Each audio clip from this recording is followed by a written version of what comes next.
శివుడు నిజంగా ఉన్నాడు అని చెప్పే 3 నమ్మలేని నిజాలు. 1.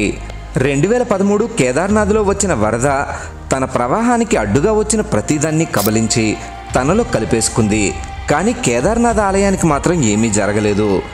ఎక్కడి నుండో దొర్లుకుంటూ వచ్చిన ఓ పెద్ద బండరాయి వరద ప్రవాహానికి అడ్డుపడడంతో వరద నీరు 2 పాయలుగా విడిపోయి కేదార్నాథ్ ఆలయం పైనుండి ప్రవహించింది.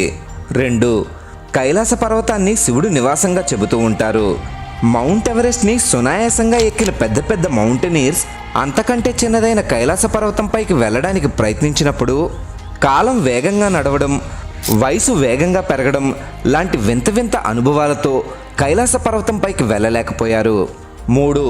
బిజిలీ మహాదేవ్ ఆలయం. ఈ ఆలయంలో ఉన్న శివలింగంపై ప్రతి 12 సంవత్సరాలకి ఒకసారి పిడుగుపడి శివలింగం ముక్కలైపోతుంది. అక్కడుండే పూజారి వరిపిండి వెన్నతో ఆ శివలింగాన్ని అతికిస్తాడు. కొన్ని నెలలకి గీత కూడా కనిపించినంతగా ఆ శివలింగం అతుక్కుంటుంది. హరహర మహాదేవ అని గట్టిగా చెప్పండి.